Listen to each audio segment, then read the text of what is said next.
I'm gonna get straight to the point with you, Jerry. All right.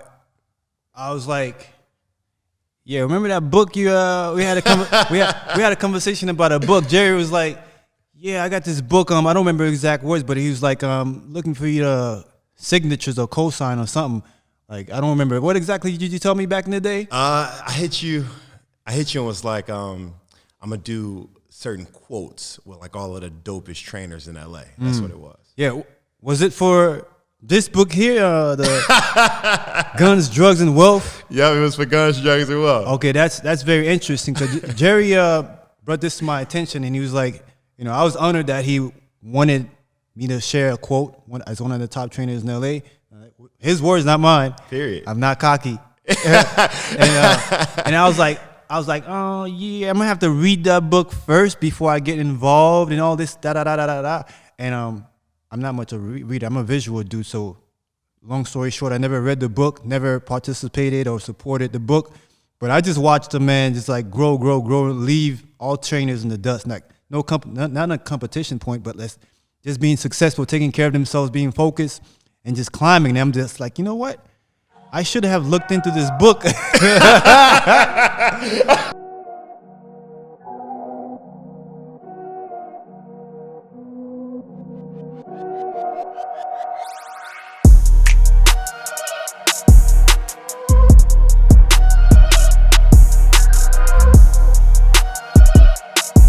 Everybody, this is Jerry Ford, straight out of Detroit, Michigan. And thank you for coming today. Man, I appreciate it. Because you could have been like, you know what, Max? No book support, no podcast support. I was like, this is a great opportunity to like speak on that and just find out how Jerry went from point A to B, and also edify you guys, inspire, motivate you guys. I know I came here to learn, so yeah, tell me about this book, because I know the book is doing well. The book's been out. Yeah.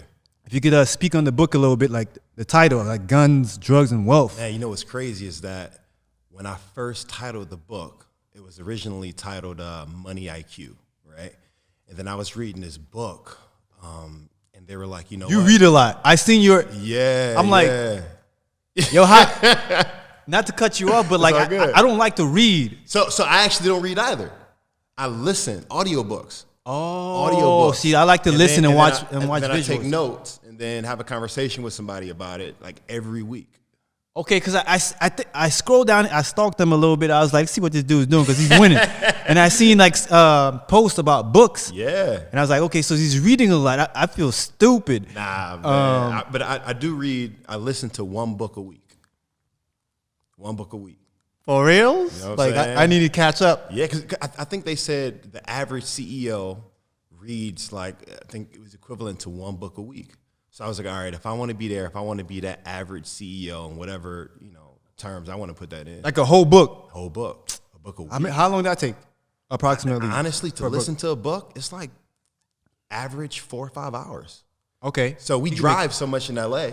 You know what I'm saying? So I listen to the book while I'm driving, and then sometimes I'll do like a voice note to myself, like, all right, this is what I want to take a note of. Let me remember this, and then I write it down whenever I get, home or wherever place. But so literally the book was called Money IQ first. So then I read that book that said, all right, when you're naming your book, put your book next to 3 of your favorite books, and then look at which one you want to read. So I was like, all right, Money IQ, Rich Dad, Poor Dad, multiple streams of income. And I was like, yo, I need a new title. Money IQ was one of them? No, Money IQ was my original name of the book. So what was the 3? Rich Dad, Poor Dad? It was Rich Dad, Poor Dad, The New Jim Crow, and then Multiple Streams of Income. And all of those titles are catchy. Like, you want to read those books. I was like, yeah, I don't want to read Money IQ, so it's time for a new title. Right. So then I thought about it. I was like, all right, what am I trying to get across? So I was like, okay, I come from Detroit, a lot of violence, so that's guns. Then you had the choice of guns or drugs. But then a lot of people where I'm from want to attain wealth. So I was like, you know what? Guns, drugs, or wealth. That's the title. And it came to me. I switched the name, and that was that. Guns, drugs, or wealth. So what you're saying is that a lot of people are into killing. A lot of people are into drugs. That's right. A lot of people into wealth. And so, like, But people got a choice. Right. You know what I'm saying? Because where I'm from, people don't always know they got a choice. Okay, that's two different things though. Like people have a choice, and then where you from, people don't know they got choices. It's right. it's like if they don't know they got a choice, so technically they just choosing the same thing. That's right. So how do we overcome that? So how did you overcome it? Because you did. I realized the world was much bigger than Detroit when I just moved out of the state.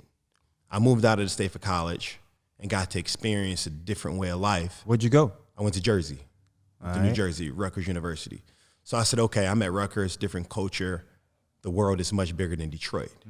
And then when I lived in London for a year in 2008. When I went to London, I was like, okay, the world is much bigger than America.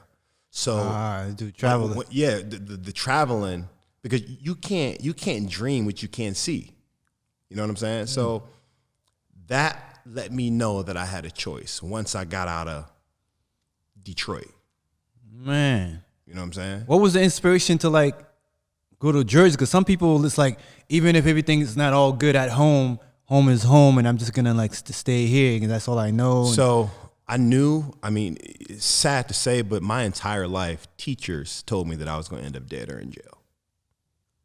Were you about that life? Oh yeah, you in trouble? I was definitely. I mean, it's like being where I'm from again. Even from the neighborhood, it's like you can be a wolf or a sheep.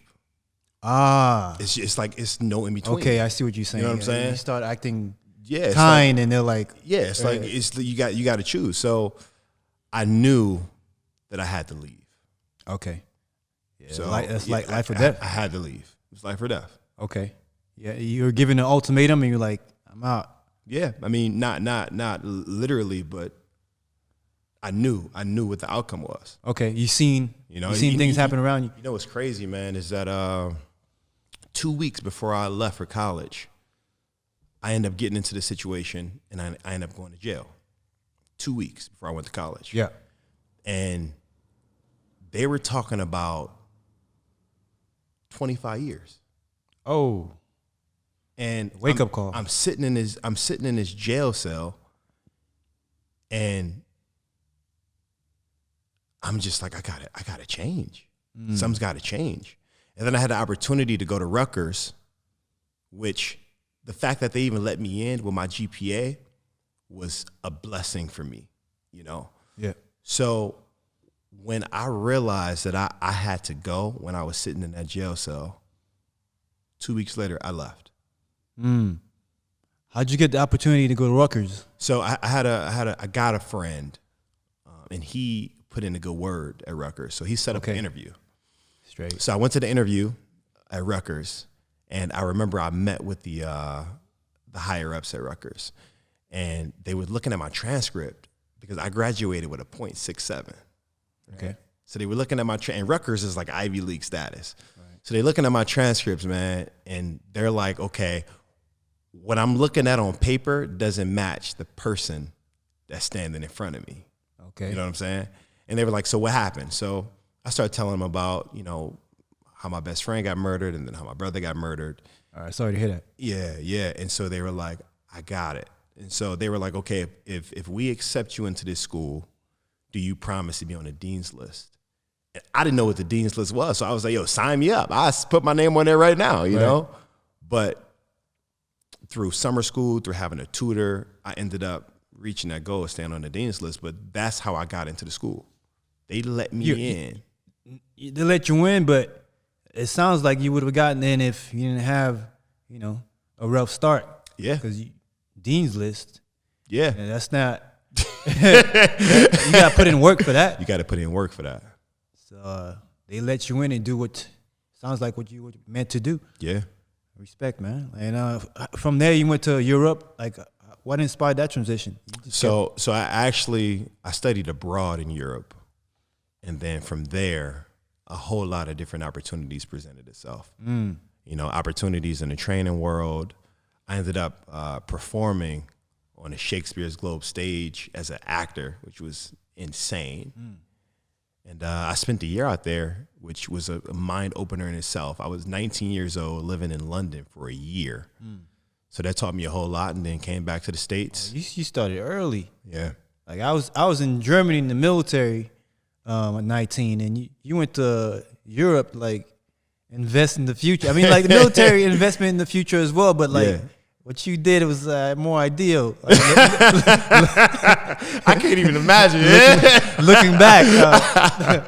Oh man. But Jerry's got a deep, huge martial arts background. I want to get some insight in that because I see you doing stuff. I'm like, yeah, you gotta put in time to get to master these different movements and all. So do you incorporate that in acting? Did you do? I did. Influence I what you did in London? So I actually did incorporate a lot of the martial arts stuff into the acting. Period. But I've been doing martial arts since I was maybe 6, so for like more than 20 years. So you didn't lose too many fights growing up.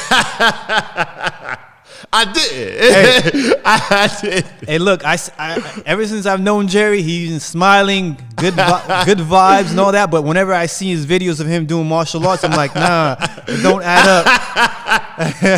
It does add up. I mean, like martial arts, from what I know, it teaches you discipline, humility. That's right. And so I highly respect it. But I was like, this is like my first opportunity, not the first opportunity, the first opportunity I'm taking. Have a sit down with the man and like get to know him, because like in LA you see a lot of people, it's like hi, bye, smile, handshake. It's real short. So that's right. Podcast is like a very organic opportunities. We really get to know the people that I do know or think I know. You know what I'm saying? Mm-hmm. So I appreciate you being here. Like I appreciate you having me. Of course. And then from London, what happened there? Like you. So I left London. I finished up my senior year at Rutgers University. Then I moved to New York. New York is where my actual training career began, you know, because as a person graduating from college, I was broke, you know. So I walked into this super fancy gym. It was a New York Health and Racket Club. And I just wanted to work out. I was Health and Ratchet? Health and Racket Club. But man, I just wanted to work out. And, you know, when you broke and you a gym rat, you just gonna get as many free passes as you can, you know? Oh, yeah. And so I ended up becoming a trainer there because another trainer kind of took me under his wing. And that's where there's a pattern. It's like somebody spoke on your behalf for Rutgers. So somebody spoke on my behalf to get into this gym. Okay.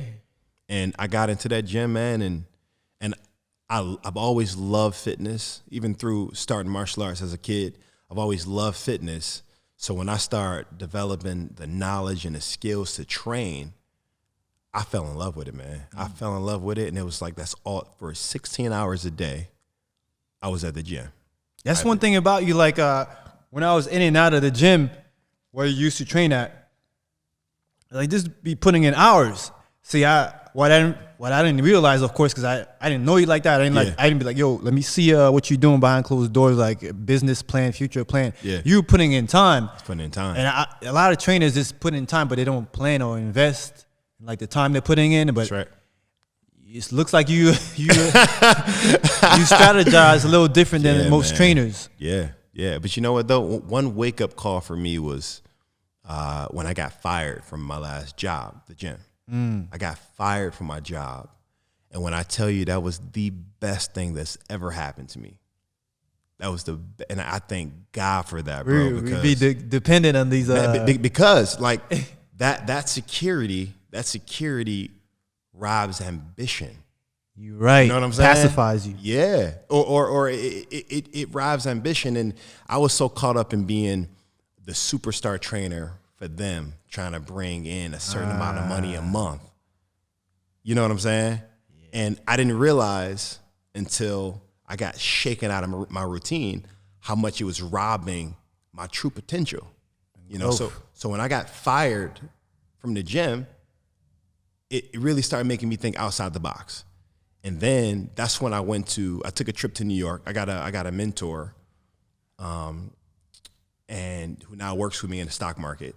And he's a multi-millionaire. And I literally called him. How do I sign up for a mentorship? So I called him, bro, and I was like, I just got fired from my job. So I was like, how did you do it? I'm like, a lot of people make $1 million, but you made $1 billion, bro. How did you do it? So he's like, dude, when you're in New York again, we'll sit down, we'll talk. Now that you're serious. I said, I'm flying there right now. I hung up the phone. I hopped on a red eye, and I flew to it was wintertime. I flew to New York, no coat, no bags, no nothing. I flew to New York City. I got to his door, and I said, how did you do it? And we sat there, we created a plan, and I came back, and I was hell-bent on what I title in my book, the billionaire track. Like I was like, it's time to stop buying all these liabilities. It's time to start really building wealth, a future, and start letting these assets pay for the liabilities. So that's when my focus really shifted. That sounds like something people should leave middle school and leave high school knowing, because it's like, there's enough room for competition where you share that knowledge, share the wealth, so people don't come out of middle school, high school, come out of college like thinking like peasants. That's right. Operating like peasants. So and that's one thing that I think. That's one thing that I wish that schools taught is financial literacy. They don't at all. They do not. People leave these super prestigious colleges with these super prestigious programs with all of this knowledge and got no financial literacy. What do you think? Why do you think your schools don't teach that? Since it's pretty important. It is very important. Make or break. I just think that the masses. I don't think the masses, or that 80% of America that's poor middle class. I don't know. I really don't know. I look at it. I see it from a different perspective as you, because you're in it. Like, this is what you do. I look at it like training, though. Sometimes people, you gotta trigger, motivate, inspire them to like do things that actually benefits them, or show them how it's done. Because for me, like, it looks like, investing, stocks and all that. It sounds and looks like gibberish to me. But just like anything else, you can learn. You can learn how to fly. Right. So it's like being in the right environment and also wanting. And knowledge. The crazy thing is that investing, it's not rocket science. They did a study. You think I could do it? 100%. So they did a study on kids graduating from these super amazing schools, and then they put people like off the streets. It was 10 people each, and they taught them all the exact same thing in the market. They gave them a portfolio for a certain period of time to see who performed better. The people off the street performed much better than the people from these prestigious colleges, because investing, it's all strategy. And we learn strategy in different ways. You can learn strategy on the street. You can learn strategy in the military. Obstacles. You know what I'm saying? Strategy is kind of an instinct thing. Like investing requires a certain instinct. Most of investing requires a certain instinct, besides like fundamentals and technical. It requires a certain instinct that you can't reduce to paper. You know what I'm saying? Mm-hmm. Like, it's so anybody can do it. Anybody can learn it. But the problem is that, at least in America, we don't teach it, which is insane. Because you got, like I said, you got 80% of America that's poor middle class. And then you got, the rest of America who's just wealthy or one percenters. It's like if you're not thinking about investing, business, and like that type of growth, it's like do you really exist, and are you really planning for a future? Yeah. And so like I'm lacking in that knowledge. So I'm gonna be like, yo, remember how I got you. Yeah, like, and especially in LA, like when I first started my now business, I was like, wow. So I came from training, where I had a lot of clients in showbiz and some corporate clients, and I was like, man. I started doing research in like the houses in the hills and how they're not occupied for more than 10 years before they lose them because of poor spending habits. So when I started my hedge fund, the first people that I went to were those singer, rapper clients that I had, and was like, look, let me help you compound your money so that you don't lose it. And some people was like, nah, I'm straight. Some people was like, okay.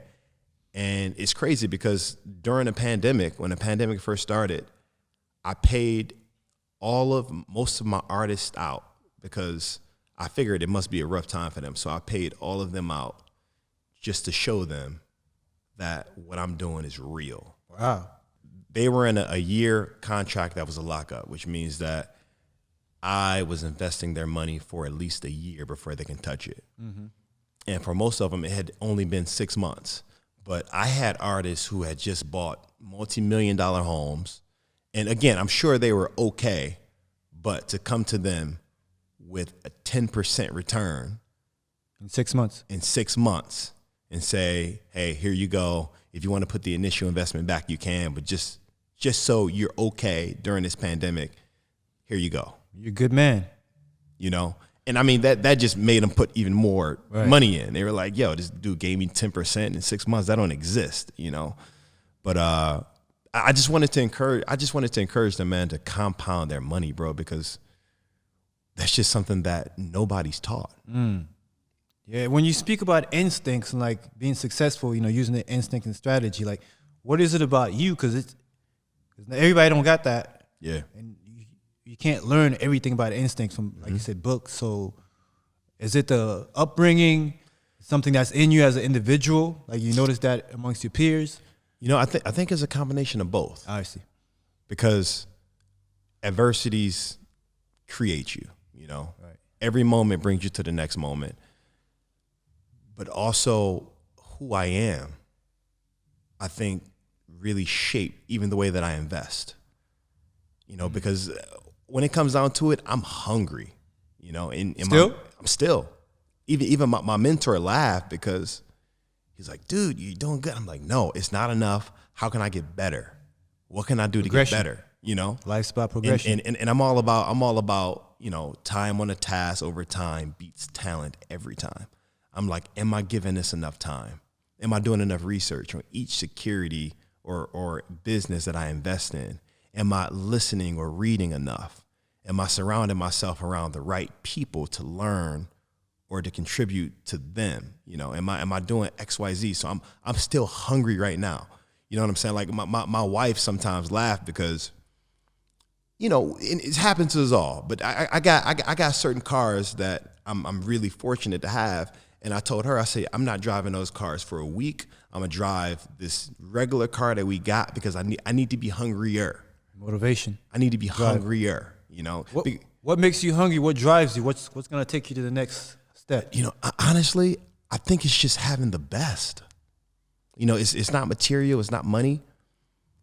I think it's just the inner me saying, if it's there, you can have it.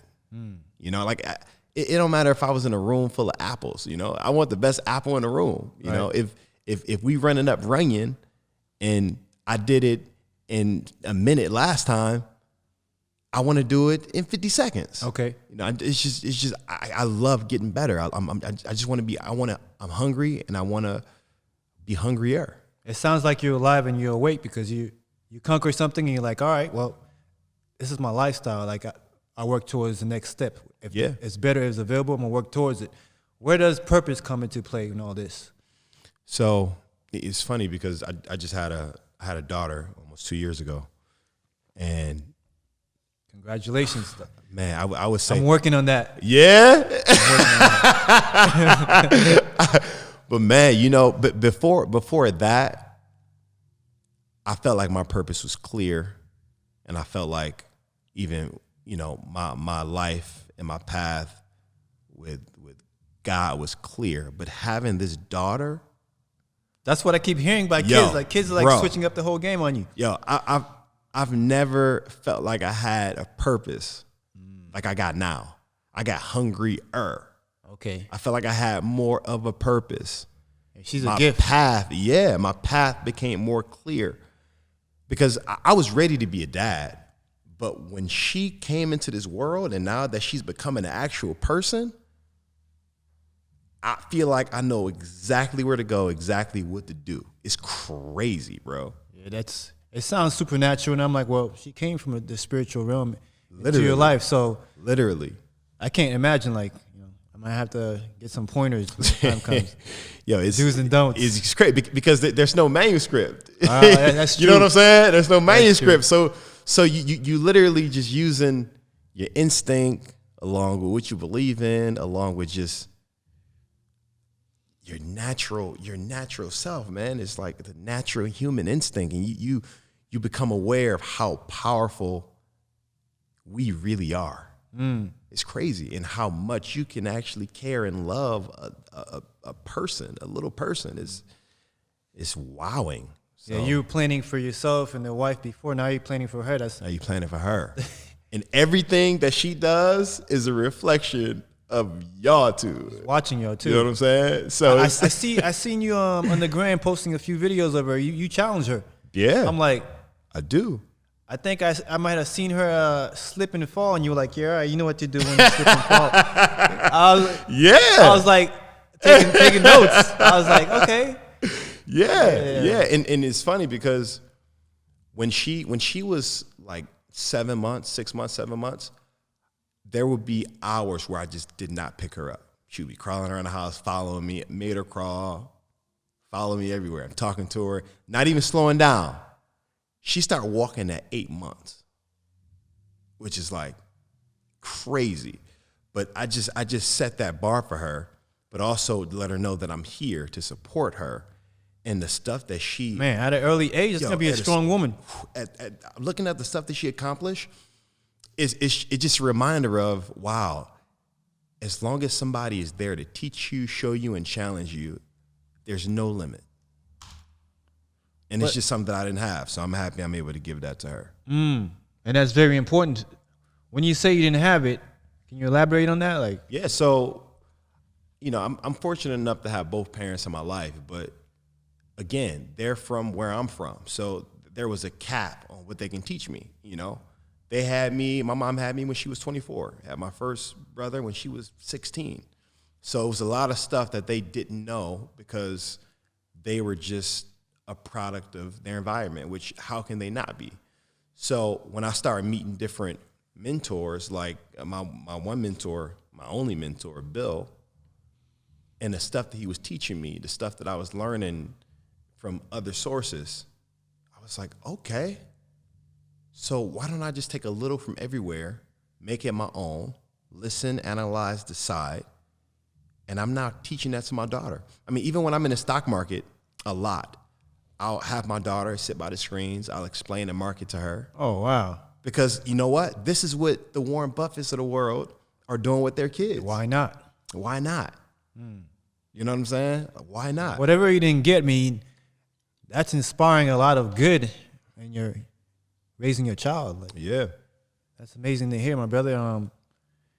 I definitely want to talk. I feel like we gotta do like a whole episode on fatherhood because like there's a lot of important things I like to discuss when it comes to father having a daughter, a child. Yep. And we're definitely gonna come back to that.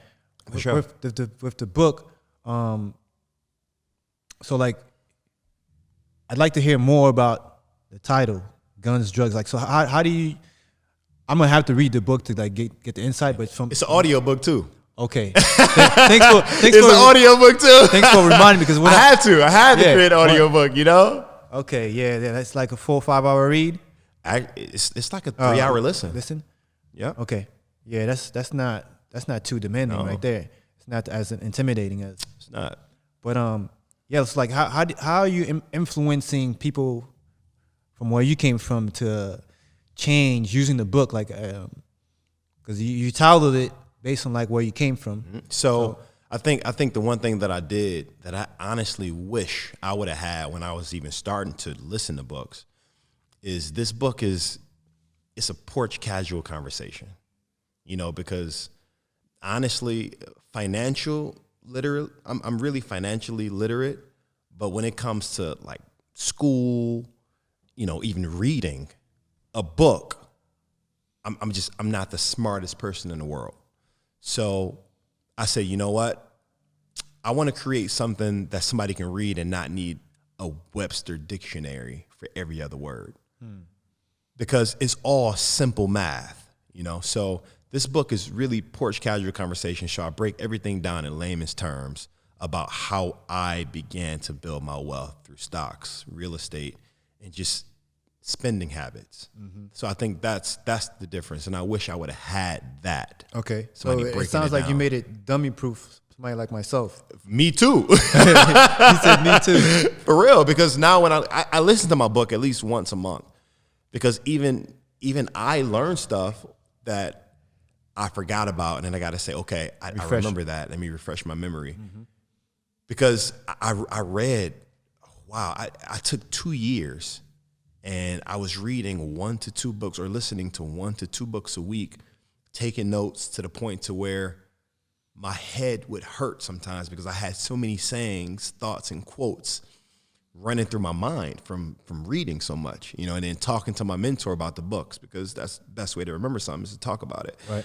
So I got a lot of stuff that I learned, and then I went and tried it.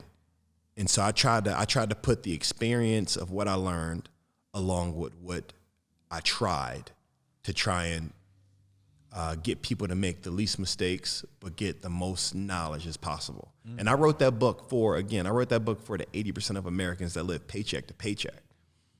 But people, hedge fund kids or trust fund kids can also take that knowledge. But that book is written for the poor middle class, for sure, in layman's terms. And when did you publish it and start selling it? I know. So I published it. It came out 2018. What's crazy, man, is that when I first decided I wanted to write a book, I was like, I've never read a book from cover to cover. I was like, how am I gonna write a book? So I was so I was traveling with I was actually traveling with Big Sean, and we was in Bali. And I was like, you know what? I got a lot of time. This flight, 17 hours. Hey, you guys don't know, Jerry over here, Jerry Ford trains Big Sean. No plug, but Yeah. Just so you'll know, why is he mentioning Big Sean? He gets him right. Yeah, for real. It's crazy because it's like he was my client at first, and then he became like my brother. And then when I retired, he was like, hold on. We got to be workout partners or something. He was like, 'Cause you're not leaving my side. So I was traveling with him at the moment, and I was in Bali, and we had a lot of time, man. And I started writing, and it's like in 30 days came this book. You didn't work with a writer? No. Oh, it came straight from the heart. Straight from the heart. Passionate dude, man. I just started writing, just started telling my story. Then I started talking about the wealth, and I wanted to tell my story, and I wanted to tell the ways that I started to build my wealth in order, and step by step. Yeah, step by step. And I put the pieces in order later. Where can people find your book? I mean, I'm gonna put the link down in the description, so they can find a book on Amazon. They can find it on ebooks. They can find it on Audible. They can find it pretty much anywhere. Okay. One question, there's a lot of people in the industry. Myself, I'm a trainer. A lot of trainers, what advice would you give them to elevate the game as trainers and not, and then transition into more, more independent with, more exclusive clientele? So every trainer, the number one thing that I would tell them is to focus on being good at what they do. First of all, focus on being good at what you do, the knowledge, putting in the time to know exactly what you're doing, and then focus on changing bodies.